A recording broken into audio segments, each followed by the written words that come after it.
Wherever you go, whatever you do, throw a little at it. Omax, Vest and Briefs.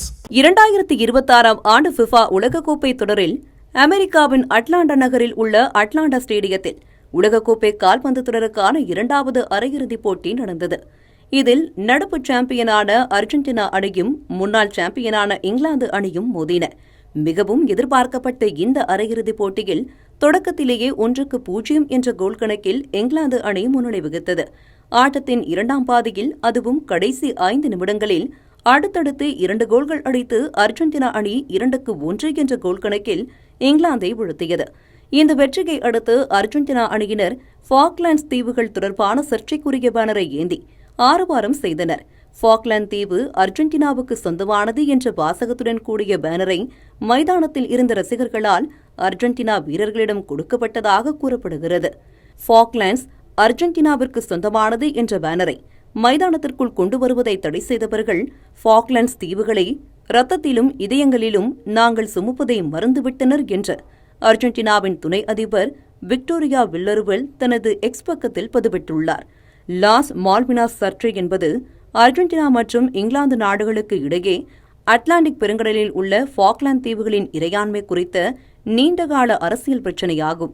1833ஆம் ஆண்டு முதல் இங்கிலாந்து தன் கட்டுப்பாட்டின் கீழ் வைத்திருந்த இந்த தீவுகளை ஸ்பெயினிடம் இருந்து சுதந்திரம் அடைந்ததில் இருந்தே அர்ஜென்டினா தங்களுக்குதான் சொந்தம் என உரிமை கோரி வருகிறது. 1982இல் தீவுகளை அர்ஜென்டினா ஆக்கிரமித்ததைத் தொடர்ந்து இரு நாடுகளுக்கும் இடையே 74 நாட்கள் மால்வினாஸ் போர் நடைபெற்றது.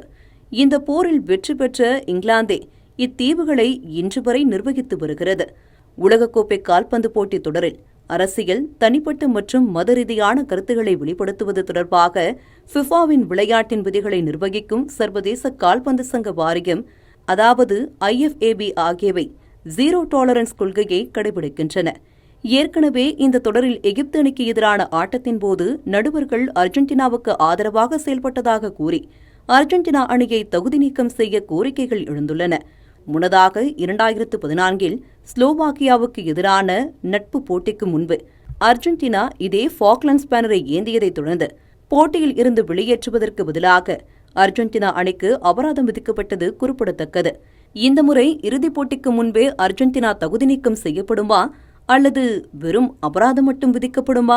எந்த மாதிரியான ஒழுங்கு நடவடிக்கை அர்ஜென்டினா மீது எடுக்கப்படும் என்பதே சர்வதேச கால்பந்து ரசிகர்களின் எதிர்பார்ப்பாக உள்ளது. இந்த மாதிரி யூஸ்ஃபுல்லான இன்ஃபர்மேஷன்ஸை தெரிஞ்சுக்க தமிழ் ஜனம் சேனலை சப்ஸ்கிரைப் பண்ணுங்க.